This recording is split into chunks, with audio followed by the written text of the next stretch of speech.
I would like to tell you how we mix, or the best way on how to feed these animals with our alfalfa grass. You see, what we have here, I told you we have a machine.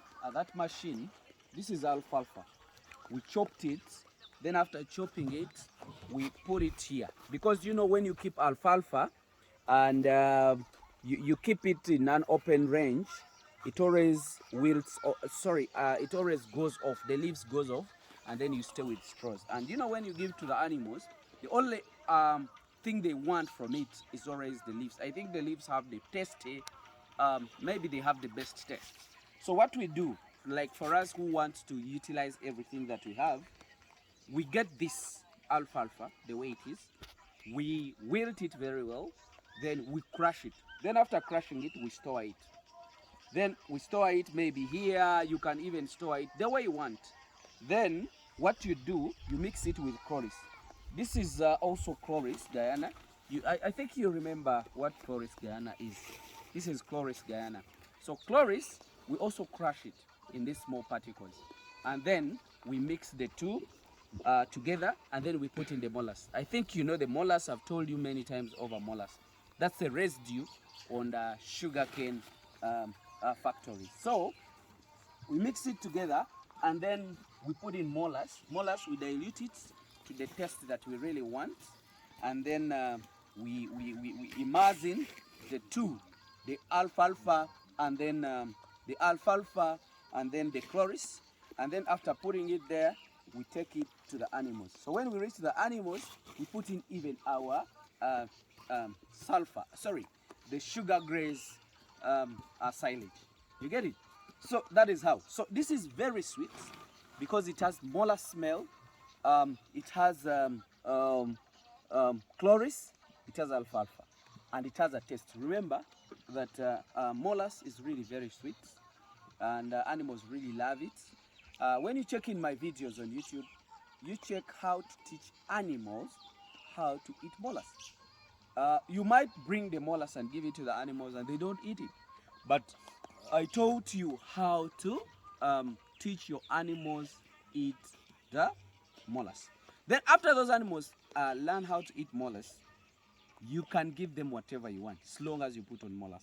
So this is the best way. Instead of losing a lot of your feeds, your dry grass, like animals picking off what they want and they leave you with the rest, it's you who is losing because you planted everything, and those animals can eat everything because everything there, it has the nutrients. So we just need to play with their mind. Let's crush it in a small particles whereby it is very easy for them to chop what they want. So we are simplifying work for them as they also simplify our work by giving us more muscles. So like I've met many farmers who have very good chloris, but you put it in the chloris whole trough. An animal only picks leaves, then you leave it there for months. Those animals will not eat it. They will not enjoy it. You get? They only pick their leaves. So what do you have to do? Crush them, put it like the way I've showed you in the molasses, give it to the animals. You will see everything will be crushed, and that is on your additional advantage. This is very rich. It has a lot of protein, it has a lot of carbohydrates, it has a lot of dry matter, and really very nice for the animals. And what we are looking at is the carbohydrates, we are looking at the protein. So this is more nutritious. Why? Because there is alfalfa in it, there is chloris gayana in it, there is molasses in it. It's super organic meal for the animals. So if people learn this, how you can appetize your animals such that they can highly convert the dollars for you. Those are muscle converters. When they convert into muscles, that means we have the dollars with us. So that is our routine. And actually, to remind you just briefly, our intention as farmers, or our plans, or what we want those guys to feed very well.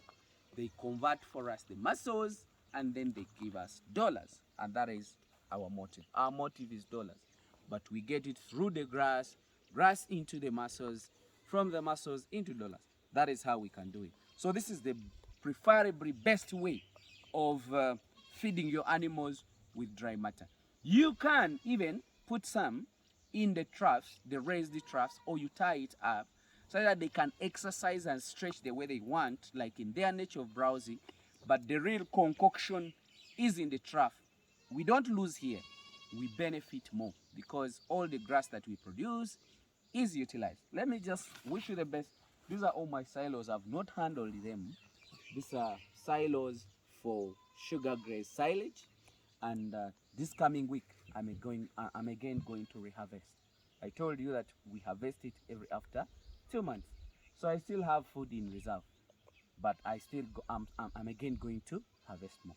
Let me just wish you the best. I thought it would be more sensible for you to learn how we do this, because it's very important. And many of you have given your animals chloris and they're just wasting it. They are not utilizing it. Learn and do it.